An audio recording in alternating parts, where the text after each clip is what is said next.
Watching Kyle's unboxing videos again? Yeah, he always finds the coolest... No way! A robot dog? Gotta ask where he got it. Or use your Samsung Galaxy S24 Ultra. Just draw a circle around the dog on your screen, and it shows you where to buy it right in the app. Whoa, I just learned a new trick. And that for once, I beat Kyle to the next big thing. Circle it, find it with the new Galaxy S24 Ultra and circle the search with Google. Get yours now at Samsung.com. Internet connection required. Results may vary based on visuals.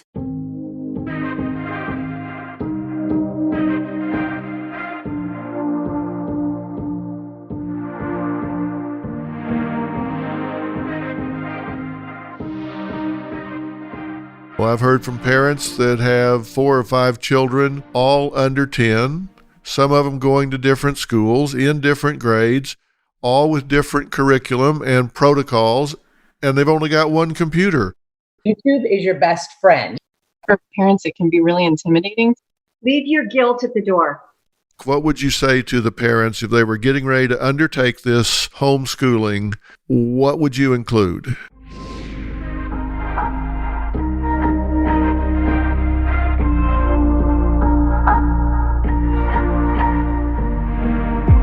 Well, hello everybody and welcome to Fill in the Blanks. This is a really special episode because I am talking about something that is affecting so many of you, and that is homeschooling. Right now we are at least 3 weeks for most everybody into lockdown, isolation, shelter in place, and that means that you're there, so many of you, with your children, everywhere from kindergarten all the way through high school. And most of the schools have let out for the year, and that means a lot of different things, and one of those is that you have become a teacher because homeschooling has become the order of the day. Yet that's interesting because the people that have been teaching your child, your teen, are people that spent at least 4 years training to do what you're now expected to do with no training at all. These are people that were training your child in an environment that was designed for education. It was devoid of distractions. It was an educational environment with educational tools and materials, everything that was set up to favor learning. And now you're teaching your child in an area that was not designed for learning. It's full of distractions. It was where they were supposed to be at ease, at home, relaxing, playing, interacting, socializing. And now those two worlds have mixed. And you are expected to, all of a sudden, overnight, know how to be an educator. And should that be happening? Probably not, but that's what the situation calls for right now. It's the best alternative we have to finish the school year so kids don't wind up with a partial year. And I have heard from so many parents that are saying, oh my God, this is horrible. I've heard from parents that have 4 or 5 children, all under 10, some of them going to different schools in different grades, all with different curriculum and protocols, and they've only got one computer or no computer. In the LA Unified School District, 2/3 of the children are below the poverty level. Many of these homes don't even have a computer, but yet they're expected to take the children through the curriculum, complete their school year, and have them ready for next year, and parents are afraid their child is going to fall behind and never catch up. Now, my children are grown. They're out there. One of them has kids of their own, and he and his wife are homeschooling their kids, 1st and 3rd grade. So I wanted to talk to some people on the educational side of this. I've talked to parents, and they've told me what their frustrations are, but I wanted to talk to some of the teachers. So I have 3 here. I've got Fran Moss. She's a principal of a school that is K through 8th grade in La Jolla, California. I have Sandy Glick. She's a teacher. She teaches juniors and seniors at Oak Hills High School in High Desert, California. And Amy Bonwell, She's a teacher of AP Psychology, Hillcrest High School in Riverside, California.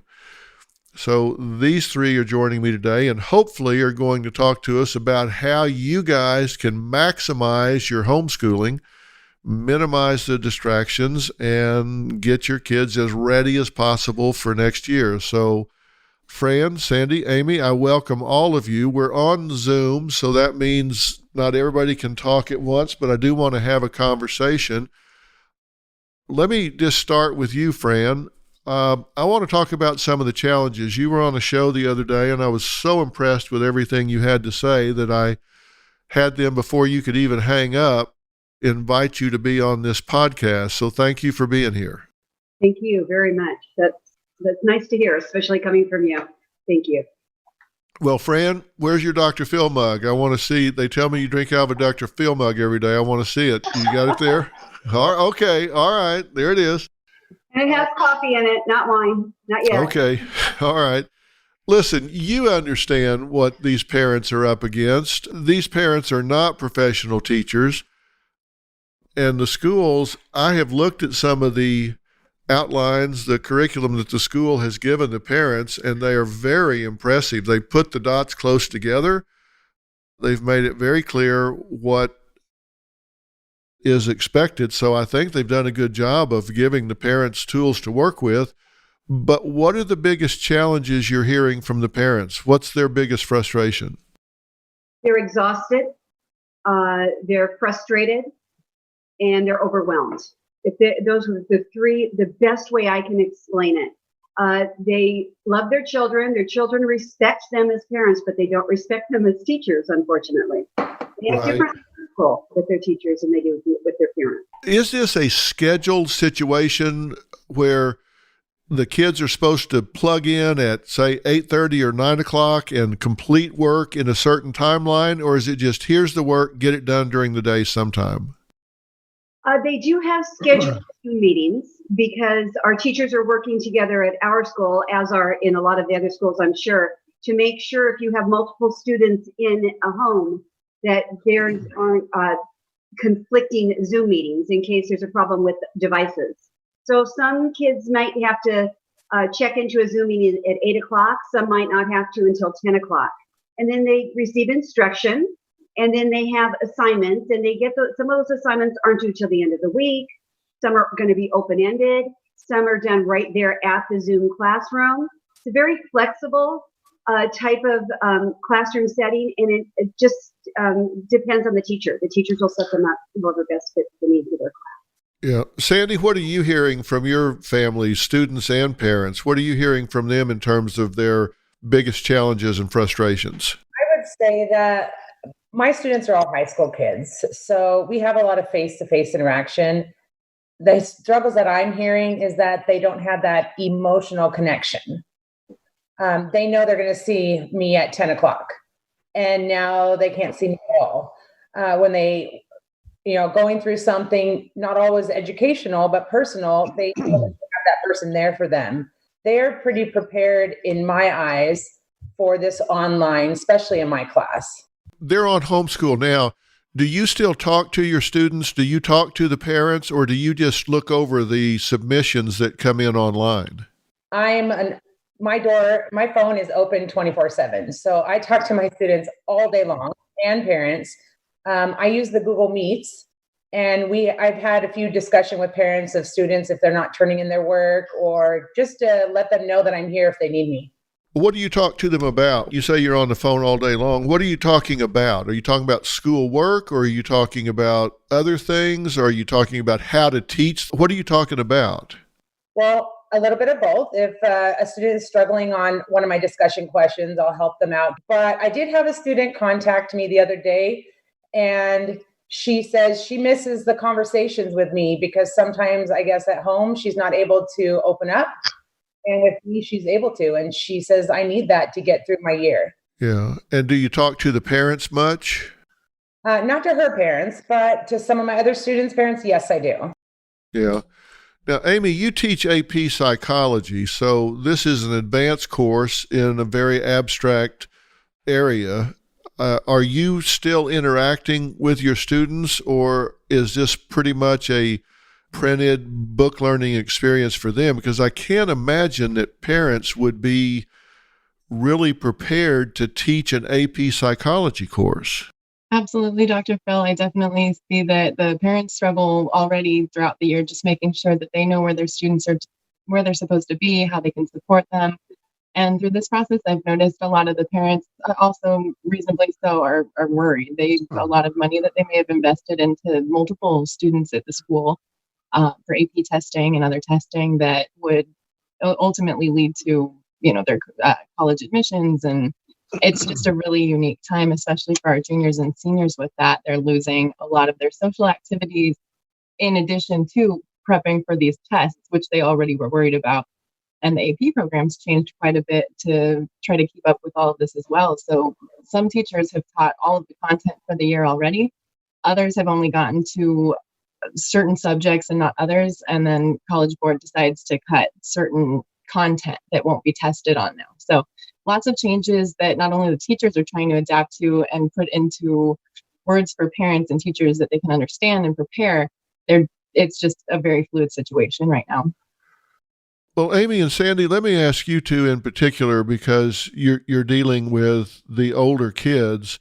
What are you hearing from the kids that all of a sudden are now not going to have senior prom, graduation exercises, some of the big events they've worked for in school in terms of plays and recitals and things that they may have been preparing for months and maybe looking forward to for years?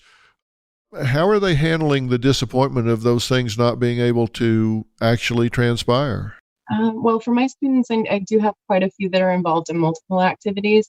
I run a mental health club. I also do a lot of field trips. We were actually supposed to come see you, Dr. Phil, last month, so unfortunately we weren't able to do that. I do a lot of hands-on learning. I was able to get my students into a program to go see Hamilton this year, and all of the field trips have been canceled, along with prom and other activities. But one way our school is trying to combat the stress and grief of dealing with losing these activities for so many students has been to just connect with them. We've had teachers that have been going on parade in our district to go see students in their neighborhoods, in their cars, to practice social distancing. And one of the things that we're currently working on in my district, in my campus, is to create a video made by all of the teachers to give the students, to remind them that all of those activities will be there for them when we return. Okay, that's good if they have something to look forward to. Sandy, how about you? I have had a lot of crying phone calls in the beginning, especially prom and graduation. But a notice came out on our website that as of now, we are not canceling them. So it's given them quite a bit of hope that we will be able to reschedule both the prom and graduation. We're not 100%, but if they are able to do it, I will be very grateful that my students get to still have that experience. And then, my kids were really excited because I constantly tell them to check the school website. And when we got that notification, we had a lot of happy students. So how late would you push that? Would this happen as late as June, July, August? I mean, how far would you push that? I would push it personally as a parent, or as a teacher, I will push it as far as we have to. But I don't know what the school is going to do. I'm just grateful that they're considering it. Fran, are you seeing the same thing with the younger kids, K through 8? I know they still have plays and recitals and programs that they're looking forward to, that they've prepared for, I'm sure, for months towards the end of the school year. Are they disappointed in things that they're not getting to do? I actually post a YouTube video once a week to talk to the children and the parents. And 1 week ago, I posted a video saying that the sixth grade camp is not canceled. We will go as late as we have to. The teacher and I have already agreed that we'll go together with them. So if it goes even until August, we will take them. And the same with our 8th grade graduation. Those are huge events for these children. And so I let them all know that those are not canceled. Definitely not canceled. We just have to wait and see until this social distancing is over so they can celebrate the way they deserve to celebrate. Have any of the three of you had COVID-19? No. Fortunately. Okay, all three of you have been safe so far and not had it. Do you know of any of your students that have had it? Not Siblings, directly. older Okay. siblings that did not go to our school, but they contracted it after were already out. So Okay. All right. A member of one of our campuses contracted it, but I haven't heard of any student cases Okay. yet. Okay. Well, here's the thing that I want to give to parents through this conversation that we're having. Just assume that you're a parent that maybe you went to college, maybe you didn't. You've been out of school for a long time and you've got 2 or 3 children, and all of a sudden you're in a shelter at home situation and you're having to homeschool 2 or 3 children. How should they approach this? How do they go about this where they can be effective without going insane from the stress, pressure, and frustration? What's the mindset they should approach this with? Routine. I can't say enough about routine. Children thrive on routine. It provides them a sense of security and sameness, which is why a school setting works so well. So I encourage parents to have a routine for themselves as well for their children. You need to get up every morning and you need to make your bed just like you did when you went to school and when your children went to school. You need to, I follow a routine at home as an adult. So the children need to have some kind of a routine, and they should be involved in the setting of that routine. Get their input as far as their daily schedule and with what they do, when they get up, when they make their bed, as long as it gets done, because they still need to have those responsibilities. This is not a free-for-all. This is absolutely not a free-for-all. It should not be. Amy, Sandy, do you guys agree that these children should get up and get dressed in the morning just like they were going to school and have a schedule to follow? I would fully agree because I believe you are elementary, right, Fran? Yes. So with high school, I'm preparing my kid to go out into the world, get a job, go to college. So I would say for them, yes, a schedule that they can set for themselves is great. But my biggest thing is the open communication between the parents and the student, and that the parent is on that grade book like no tomorrow. That's really, really important. And the last thing for the parents, I believe, is they got to remember that this is new for not only the teachers, but it's new for the students as well. And we have to work together as a team. The 3 of us, if we work together, I think we will sail through this great. I also think that everyone's very worried about content and making sure that the students are able to retain learning during this time for next year that builds on the following years. And while we're trying to do the best we can with that too, I think that it's really important to emphasize mental health and also to get the parents working with the students in a way that they're comfortable together. Sometimes that might look like joining the Zoom meetings together or looking at the book together and working through it. But oftentimes, and what I found through the last couple of weeks, if I provide something that's fun to kind of use as a warm up for class, almost a way to get their day started before they jump into a bunch of coursework, they can do fun things like scavenger hunts or look for mental health information that they can share with others. There's a lot they can do to try to work together as a family or journal their experiences since they're now primary sources. Definitely an interesting time to be learning history, especially. Yeah, there's a range of students. There are those students that are self-motivated, they're A students, and they have a thirst for knowledge, and they really want to learn and go to school. And then there are students like I was who just really did not like school, did not want to go to school. It looked like the clock had been frozen. I would sit there for 2 hours and look up and the clock had moved 3 minutes. And I'm like, oh my God, is this ever going to end? The experience is different with those 2 types of students. And I'm really wondering what advice you have for parents whose kids just really don't give a damn. I mean, honestly, I think back if my parents had tried to homeschool me, and particularly up through what's now middle school, we called it junior high. When I got into high school, I was put in what they called a gifted and talented program. But until then, I was just in a regular school, which I read the textbook the day they gave it to me, cover to cover. And then after that, it was like, why am I here? I was so bored and had no motivation. what do you do with kids like that, particularly if they also have a bad attitude at home? I mean, they're not maybe rebellious, they have a bad attitude at home. How do parents get those children, teenagers, to sit down in front of a computer and work with them to get lessons done?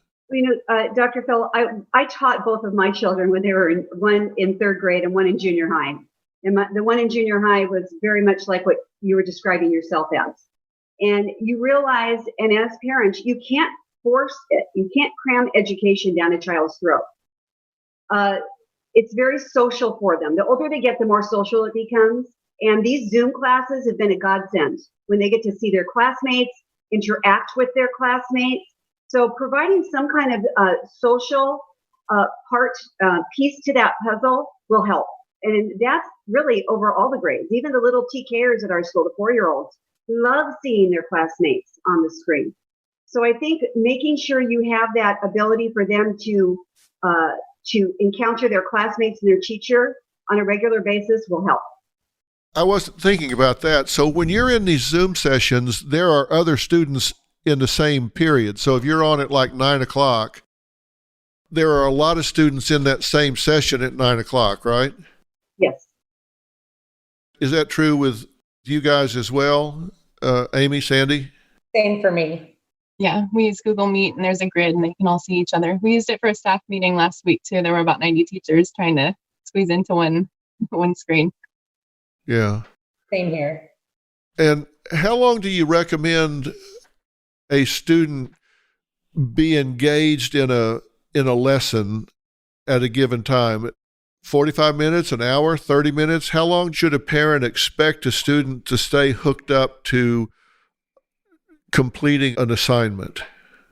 I break my class up into 15-minute increments. Usually we have about 55-minute periods, and I see them all about an hour a day for each period. And 15 minutes is just looking at my own experiences as well as research. It seems to show that students learn best when they're given just a very focused, short amount of time to gain some new information and then give them time to practice it.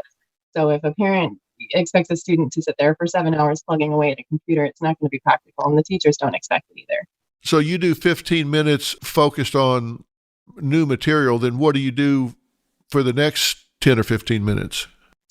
It's kind of fluid right now. I'm doing different things with my AP classes versus my regular U.S. history classes, and I also have a sociology class. So they're all doing very different things. The unifying activities that I've been doing are trying to get them to journal, first of all, just to work through the process, understand what they're living through, and to be able to make connections to what's happening day to day in our learning like you normally would. 15-minute lecture time for me, it could be anything from posting guided notes where they can do it on their own and then come to a Zoom meeting and talk about what they've learned. Or it may just be direct instruction. If I get on screencast video software or something like that, I can create videos that I can put out and then I can reuse those in the future. So trying to really manage what we're doing now to prepare for this potential long-term distance learning is helping me see what's working best for kids too, and cutting things down like that. Yeah. Sandy, how much of this falls on the parent in terms of explaining information, actually teaching new material to the student? Well, quite a bit depends on what grade the student is in. Elementary, I would put a lot of time in the parents. But when you're reaching high school, it's a lot of independent work. I would say that my students' are not going to need their parents' help. Our first assignment was creating a cooking video, being able to edit the software, put it together. I included other subjects, history, science, into my video, made it a little fun, and did a little TikTok. And the students seemed to enjoy that a lot, but there was no parent interaction on that besides buying the groceries. Well, I think back to when I was in middle school. It was a new math, and you guys are too young to remember this, but they called it, I think, SMSG math. Does anybody remember that? No?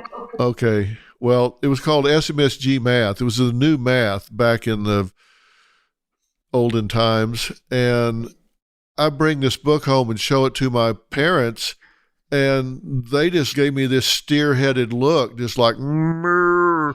They had no idea what I was talking about. And I really wonder if the parents now, if they come home and somebody hands them algebra, trigonometry, if one of my kids handed me that right now, I can't add 2 and 2 and get 5 every time. It's just, I'm not good at that. I'm fine with like qualitative, but not quantitative sciences. That's just not my thing. I don't know that I would be able to help a student in that regard. So I imagine some of these parents kind of feel like they're in over their head. You know, Dr. Phil, the student I was speaking to the other day with his parents, they did bring that to my attention. He's really struggling in math.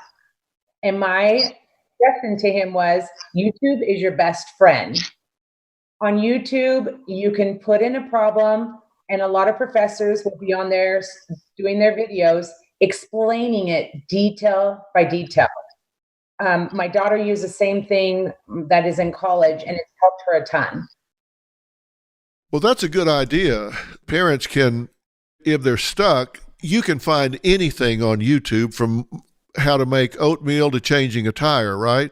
So if you go look for it on YouTube, you can find somebody at a whiteboard or whatever working through an equation and explaining every little step, so you can use that to substitute for you explaining it to your student, which is a great idea. You know, my teachers, especially the upper grade teachers, middle school teachers, actually have office hours where they have a Zoom meeting. It's an open meeting for parents to come in and say, listen, I'm struggling with this with my child, or the kids can come in and talk too. They'll have office hours for parents and then office hours for the students to come in as well. So they have an open time for that. Well, that is another great idea. So you have office hours for parents where they can come say, look, I'm lost on this about how to help them. Can you explain it to me so I can explain it to them? Or am I doing this right? Is this the best way to do this? So you're actually tutoring the parents to tutor the child. Yes, correct. Do you get a lot of activity? Do you have takers on that? Math and science, and actually ELA too, literature also. Yes, especially in the middle schools, because, you know, the students are nervous about getting into the high school they want to get into. And so they're stressing over this. And we have to be as sensitive to that as possible. We have to make sure that we're delivering what we promise we can deliver for these students. And whatever help we can give to the parents, we'll give it to them. Those are two really important tools that has come up in this conversation that maybe parents already know this and I just don't. But if not, I would really encourage parents to do what we're talking about here. Is number one, use YouTube to back you up. Maybe you look at it before you sit down with your student, or maybe you take them with you to YouTube and go through it together. Number one. Number two is create an appointment with the teacher of a given subject for you, so they can maybe tell you how to break the subject down so you can walk your student through it. Because you would think, well, if they can tell me, they can tell the student, so why don't I just have my kid talk to them? Well, because there's a method to the madness, and hopefully you can generalize it from one lesson to the next. If they tell you, here's how to break this short story down, or here's how to break this equation down, or here's what to look for in this lesson, then you'll know how to use that on the next one that you have to help them with. So having office hours for the parents seems like a really, really good idea to me. Do you guys do that, Amy and Sandy? Do you have office hours for parents? I do. Yes, I've kept my schedule open anytime they need to contact us, and definitely we'll do what we can. Yeah, that's great. Now, how big a deal do you guys think it is to find a place in the home to dedicate a space where they sit down and do their schoolwork rather than just flopping down on the couch and doing it? I'm a big one for having a well-lit, clean, clear space where you do nothing but schoolwork there, and schoolwork's done nowhere but there. I'm big on dedicated space that is learning friendly. I'm 100% on that. I even have to do it in my home. I mean, this is my office right now in my home, and this is where I work. And when I come here, I'm at work. And that's a child, when they go to school, that's their job. That's where they work. So they, maybe they can have some input into where that space is with some guidelines from their parents, but definitely. I've also been opening the conversation with my students who are college-bound seniors that are getting ready to go off to college. They're going to have some self-directed learning time once they reach college, and that's just around the corner. And so finding a space that they can dedicate, whether they end up in a dorm room in a couple of months or they're at home studying, they really need that dedicated sanctuary for learning. Yeah, I think that's a really big deal. I mean, it always has been for me. And for parents that are curious about this, I can tell you from a cognitive efficiency standpoint, multitasking is a myth. Multitasking is a myth. If you think they can watch their favorite TV show while they're doing their lesson, that is absolutely a myth. If you want efficiency, you have to stop everything else, focus on that one thing, get it done, do nothing but that, and get it over with. Go 100% at what you're doing, get it done, and then go watch your television show. That's what we have the ability to record these things for. You can watch them later, but multitasking does not work. It is not efficient. You don't want to do that. So it's definitely better to have a space where they do nothing but their work and do it. I'm Katie Maloney, 37, a divorcee, and I'm out here falling in love every day with myself. And I'm Dana Cathan, 33, former needy mess, and delusional Leo, but I've never been happier. Never been happier. You know that. Good. The foundation of this podcast is for people who want to live their life unapologetically. It's a safe space for anyone who's going through a transition in their life or just dealing with the regular bullshit. It's a religion. We're not saying that we're looking to start a coven, but that might be why we started but this we're podcast. not saying that. Join our cult. Community. The coven. Religion. Okay, let's just stick with community. Listen to the podcast. Listen to the podcast. You said 15 minutes at a time, Amy, when you were talking. What do you guys think? Sandy, Fran, what do you use for intervals before they need a break? With our TKers, we're about 15 to 20 minutes because they're just 4. They're little guys. Most of our classes go for about 45 minutes. And I know the beginning of the classes usually starts with, hey, how you guys doing? Sometimes just kind of to talk and chat with one another. And the class ends that way also. And then there is definitely active, direct teaching going on for the remainder of the time. And, we had some issues in the beginning with kids flopping on their beds and wearing their pajamas and little hoods with little ears on their pajamas. And we had to redirect them and say, this is a classroom. And during this 45 minutes, you are in school, so we expect that kind of behavior and attention. Do you think that, you're talking about, Fran, getting these kids ready for high school and getting them into the schools that they want to get into, which are very competitive, I know. And Amy, you and Sandy are dealing with the colleges that they're trying to get into. Do you think there's going to be some kind of adjustment made in terms of what these schools are looking for from the kids, or is it just going to be the same because everybody went through the same period? What's going to happen in terms of expectations of GPA? Are you going to adjust your grading scales because they had a more difficult learning situation? What's going to happen in terms of their evaluation and grading systems? Well, Go ahead, Sandy. Sorry. Amy. For me, I'm not changing my grading. I believe that there will be bumps in the road all the time, and you're going to have to figure out how to get over them. But I am giving my students the tools to be able to continue to move forward, and I think they're really grateful for that. But for the transition from high school to college, I believe there will be some changes. Because a lot of the students, AP testing, I believe they're still going to do that just a little bit differently. I did hear a little bit about the SAT and ACT testing, because I believe those aren't going to happen, right? I think they canceled SAT. AP is definitely still happening, but it's going to be from home. They've cut about 2 units from most courses.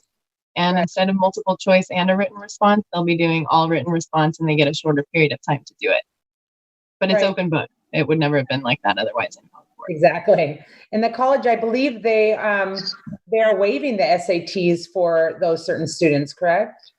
I believe so. I know the UC system has made a statement in the last week or two about how they plan to handle it. But as the closures are extended, it's still very up in the air.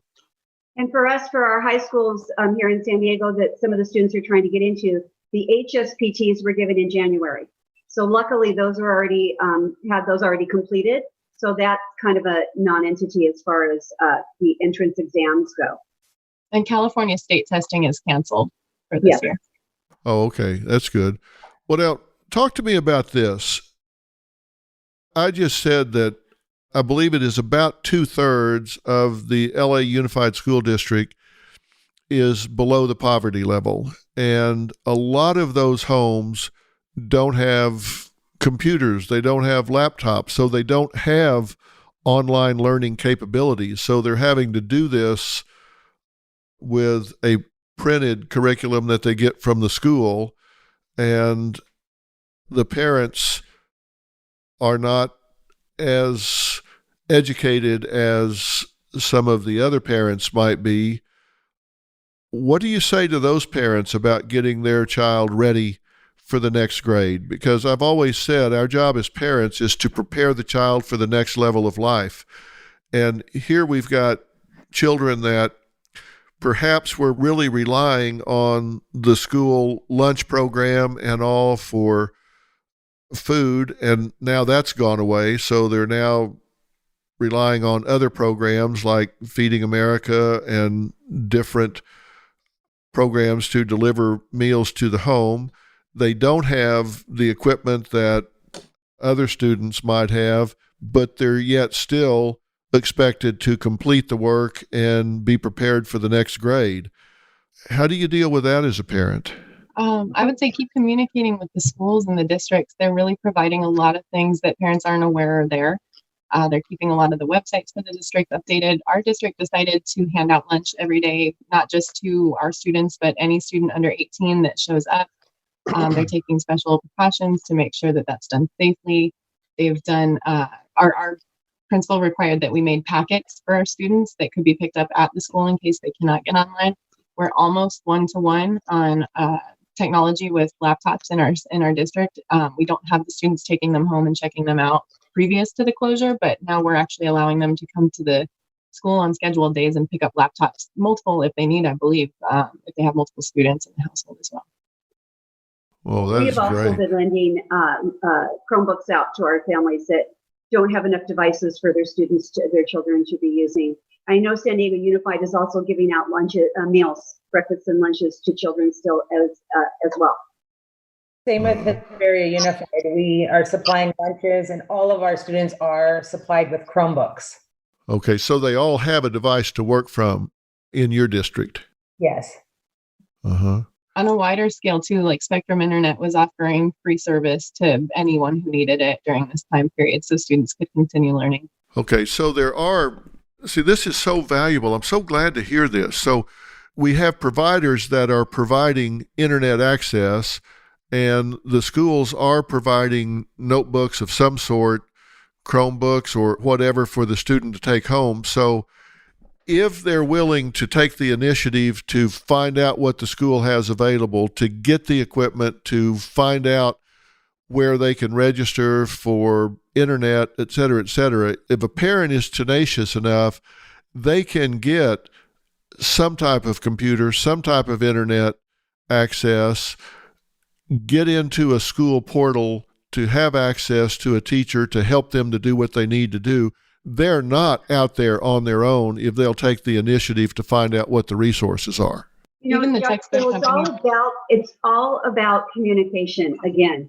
And whether it comes from administration or if it comes from the classroom teacher, we have to communicate and get that word out to those parents because they're busy and they're trying to work from home and they're dealing with their children and it's our job. And ladies, I'm sure you're working mega hours right now trying to make sure you get all of that information out to those families. That's taken up a huge part of everyone's time at this point. Absolutely. Yeah, I don't have children yet, but even my dog takes some time up. I think you guys might have seen him a minute ago, but it definitely takes time outside of the typical school hours. And I'm seeing a lot of teachers that are just really dedicating their time, putting their families second. And it's amazing to see what happens in education in this country. I sit here having to mute my cell phone because my students won't stop messaging me. So I understand that. You guys are my heroes. Teachers are my heroes today, I tell you. You guys are amazing. Yeah. Amy, I saw your dog. I want to know your dog's name. Scooby-Doo. Scooby-Doo. All right. Oh yeah, I love actually it. bring him in when my AP psych students are learning about learning conditioning and Pavlov. I bring him in during finals so they get to meet him and teach him a new trick every year. That's great. All right. Now, I've got a couple of questions for each of you. Amy, if you were sitting down with a group of parents and you were going to orient them, instruct them, pep talk them, all of that in one about how to approach homeschooling with their kids, give me that talk. What would you say to the parents if they were getting ready to undertake this homeschooling? What would you include? Well, I would remind them on two fronts. I would want to make sure that they would understand that their students are capable. They are definitely able to do a lot of great things. We see that in our classroom, so we know they can do it at home with the right support. For parents, I would suggest that they just, again, stay involved and communicate, make sure they're looking at what resources are there, but also to ask questions. I know for parents, it can be really intimidating to talk to teachers, especially if they didn't have good relationships with teachers when they were growing up. I've noticed that a lot. There's kind of that reluctance maybe to even ask questions. So I would just want to make sure that they understand that we're here to support them, that they have a lot that they can do to help their kids. Even if they don't know how to do that math problem, they can teach them the tenacity that it will take for them to be able to do that problem and help them find the resources they need, if not provide the answers. All right. Sandy, what would you say if you were talking to the parents? You were getting them ready, said, all right, first day's tomorrow. I want you to have this mindset going in. What would you tell them? Stay calm. That would be my main thought, because a lot of parents in the beginning, I'm one of them. I have 4 children. Thank goodness they're all grown. But the biggest thing is to stay sane, because your fears are going to get the best of you. There are so many resources out there that you can use to help you, whether it be the teacher, the admin at your school, your neighbor next door, get on a phone call. I know we have lots of friends that are teachers of different subjects. Utilize all of those things. YouTube, like I said, but the communication between you, your student, and your teacher is very, very important. You can get a lot from that if you would just open up and ask the question. And Fran, give me your speech. Leave your guilt at the door. You can't keep thinking I'm not doing enough for my child. You can only do what you can do. And understand that your home is your home. It's never going to look like school. You have to find out what's going to work best for your family and for your child. Work together with that teacher to make learning happen. It's not going to look the same in every single household. Be kind to yourself. Be good to yourself. Okay, that's great from all three of you. Now, Fran, let me start with you and go back down the line. What would you say to the students? Because clearly, we always know kids take feedback, criticism, coaching, whatever, usually better from non-parents.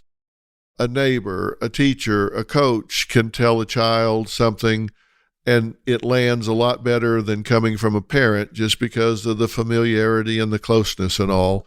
But what would you tell a student to maximize this? We've got probably another 30 to 45 days of homeschooling here, and it matters to the student what the outcome is. What would you say to the student about their mindset, their attitude going forward in working with their parent, in doing the homeschooling so they finish this year out as well as possible? The first message is, we love you. We are proud of you, and you are not alone in this.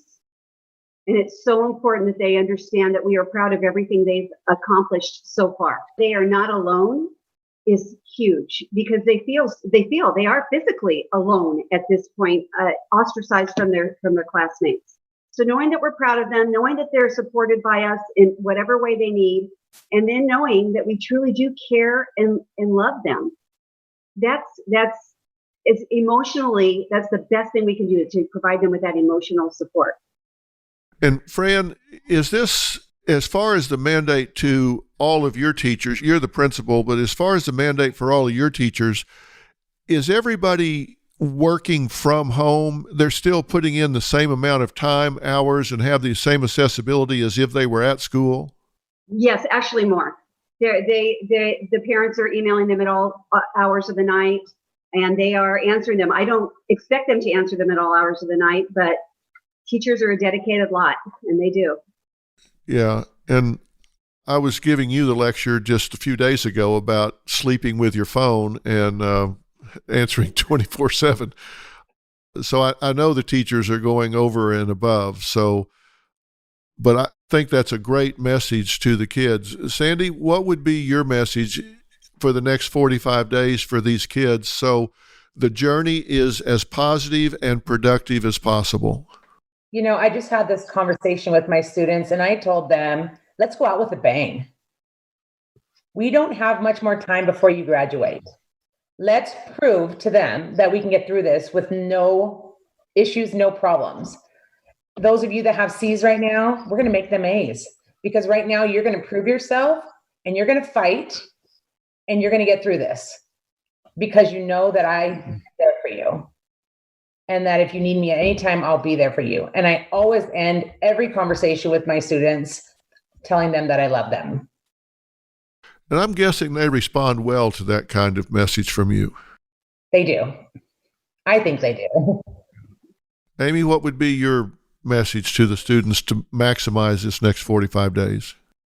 I just want to remind them that the comeback should be greater than the setback, and they are more than capable of making that happen if they stay communicating and dedicate themselves and grieve when they need to grieve and work when they need to work. We're here to support that however we can. It's a unique year having seniors who were literally born the year of 9/11. I related that to them earlier this year, and that I was a freshman when it happened, and it really changed the course of my education.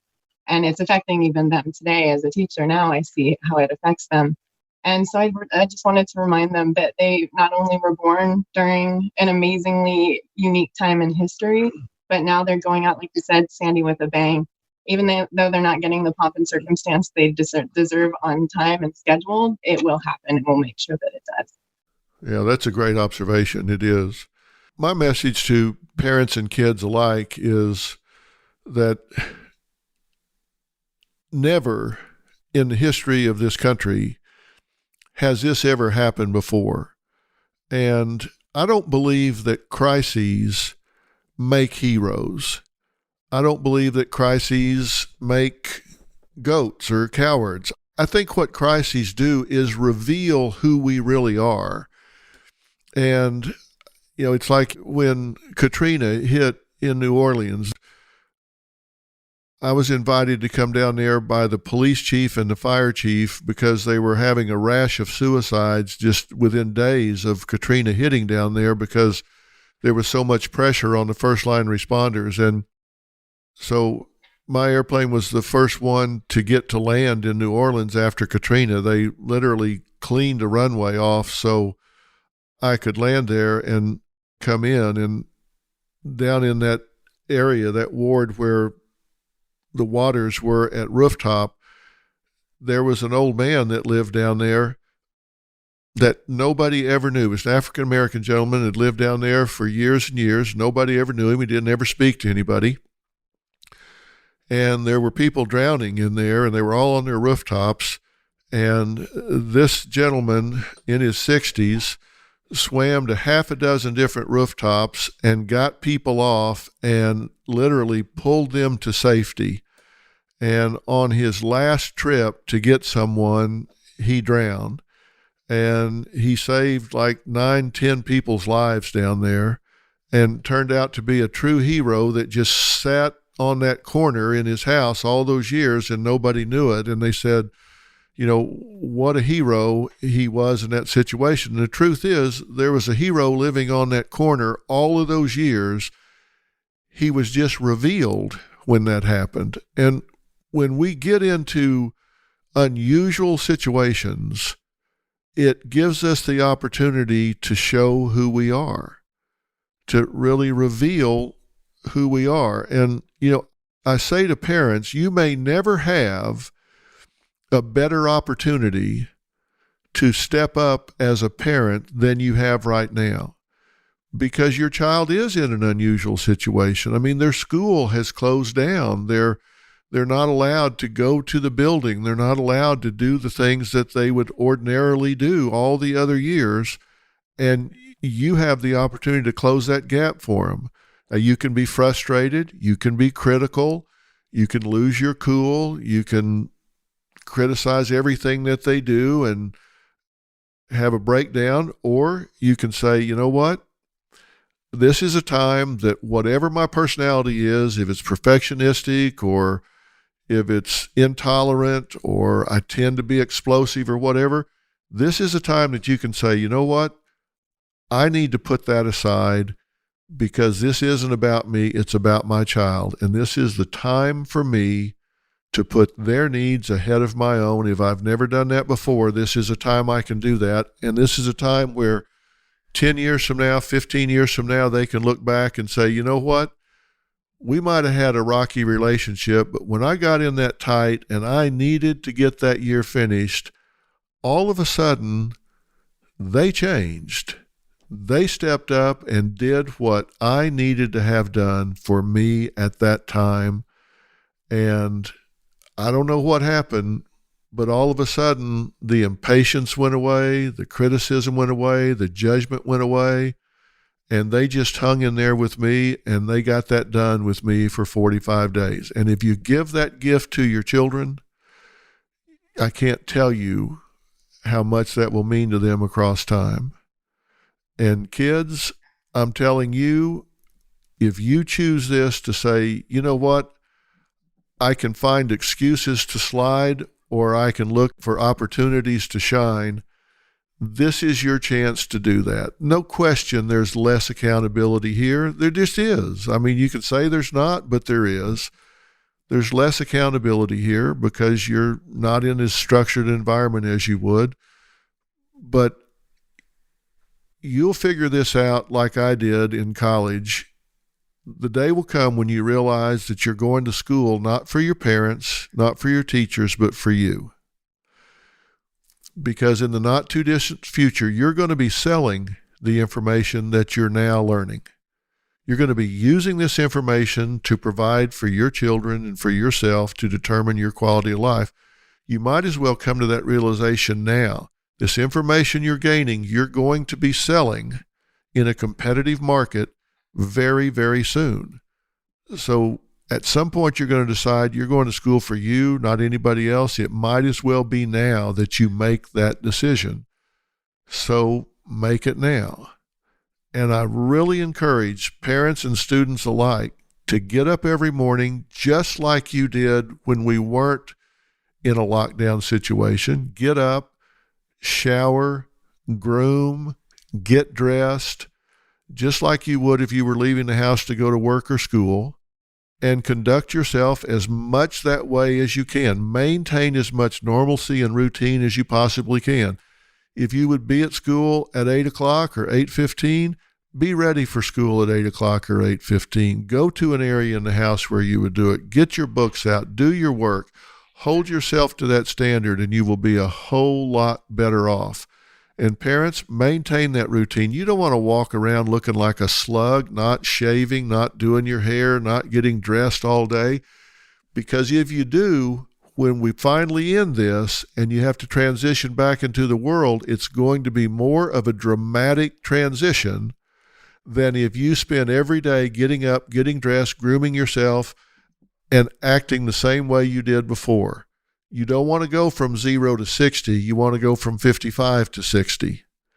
Be ready by getting yourself as normalized as you possibly can. And that's true with schoolwork, with getting everything as normalized as possible. And if you'll do that, and you've heard some great messages today, use YouTube as a tool. Talk to your teachers. Use office hours they have for parents. Do all of this together. And get through this. The resources are there if you'll just use them. So, that's my message. And I really hope people will hear that and use this. This is a time to shine, not a time to be frustrated. Any final comments from any of you guys? Thank you. Thank you so much for recognizing the hard work of all these professionals, because that's what they are. They're professionals. Thank you so much. Thank Amy, you for giving us Sandy, the anything from you opportunity guys? to give parents and students the peace of mind that they need to get through this together. You bet. And I want to thank you for doing this and bringing us into this, but I also want to thank our school districts, because we have had a ton of support, and it is making my job that much easier. Well, I'm so glad to hear that. And you guys that have followed me at all know that I am a huge fan and advocate of every teacher, everybody in the education system. I think we pay teachers an embarrassingly low amount of money for a critically important role in the shaping of our children's minds, personalities, and lives. I've seen so many teachers that, despite being paid so little, if they ever sat down and got a calculator and figured out how much they're getting per hour, it would just be even more shameful than it is. I've seen teachers that work damn near around the clock, get so little pay, and then get in their own pockets to buy materials for their classroom, to bring in extra things for their students. Out of what little pay they get, they buy things themselves to enhance their classrooms. And I'm just such a fan of teachers, and I admire every one of y'all for doing what you're doing. And I thank you for participating today and giving these tips and messages to all the parents that are looking at 30 to 45 days left, and parents and students alike. So I hope people will hear this, and I hope they'll use it and make a difference. So guys, thank you so much. We'll talk again soon. Thank you. All right. So long.